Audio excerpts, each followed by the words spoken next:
I regard myself as a soldier, though a soldier of peace. Oh, I can't remember his name. It's like freesouljah army or freesouljah. Like, okay, yeah, freesouljah. Hey, what's up, peoples? This is freesouljah again. Getting back to you guys. I know I discussed this topic a little bit in a previous discussion, and basically what I want to discuss is what I call karmic physics. And I don't know if it's really been discussed too openly, but if you guys know of an author or a scientist who has basically challenged these ideas, looked at them, and openly discussed them, please let me know. And basically what it is, or what I see it as, is how our actions are affecting the physical world. So just like, it's almost like the inertia of your actions. So when you put something into action, that force that you, I guess you direct it. You're kind of guiding that energy into certain directions, and it's placing the individual into a guiding position and acknowledging that into the physics of the universe and how we interact with each other as individuals. And basically this is probably going to be a multi-series video, because I have a couple stories, first-hand experience, that are really easy to display karmic physics to you, and to try to get the message across that what you do does matter, to not only to yourself but to other beings and to the rest of the world. And the first one that I'm going to discuss is a really simple one that just took place a couple weeks ago. And what I was doing, I was waiting in the parking lot of a dollar store for my mom, who was going in the store looking at like dollar cactuses or cacti. She was looking for dollar cacti in the dollar store, and I was waiting in the parking lot, and a gentleman came up to me and asked me if I had 25 cents. And I went in my pocket and I pulled out maybe a handful of change. It must have been like maybe 50 cents, 75 cents, I don't know. But I said, here you go. And I handed it to him. And he proceeded to say thank you, I appreciate it, and started to walk towards the front of the store. And as he was walking towards the store,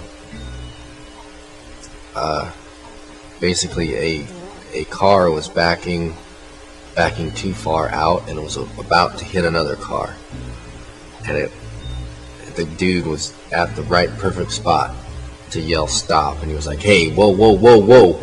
And the person that was almost going to back into the other car stopped, because the guy was there to tell him to stop. And I sat there and I watched, and I was like, wow, that's pretty cool, you know, like, that just saved all these people all this trouble, the fact that the dude was there.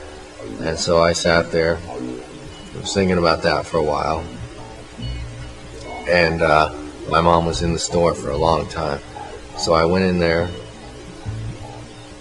to see what was taking her so long, and she was looking at children's books for my niece, which is her granddaughter, and she didn't realize I was waiting outside because I told her I'd be at the bank. But that's besides the point. But I said, okay, we're waiting outside. If you want to check out, we'll go with you. And then she said, okay, I was waiting for you guys to come tell me. But we came out, or actually I came out first. And as I was coming out, another gentleman who was riding a bicycle rode by that first car that almost got backed into. And the people that owned the car were just now getting into that car, and the guy on the bicycle asked the driver, said, hey, do you happen to have 25 cents? And the driver said, "No, sorry." And so then the guy on the bike just rode off. And that clicked in my head, the fact that the 25 cents that the dude asked me, if I hadn't had been fishing in my pocket for, it took a little while for me to dig in my pocket to get the change for him. If he hadn't asked me for the 25 cents and I hadn't given it to him, he wouldn't have stopped their car from being backed into. Okay? But at the same time, they didn't give the dude on the bicycle 25 cents. So, to me, that showed the connection between the two.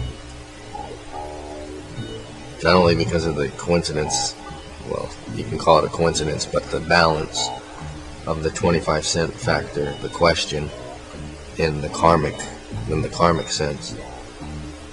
But the fact that I was there to balance that 25 cent differential, I guess,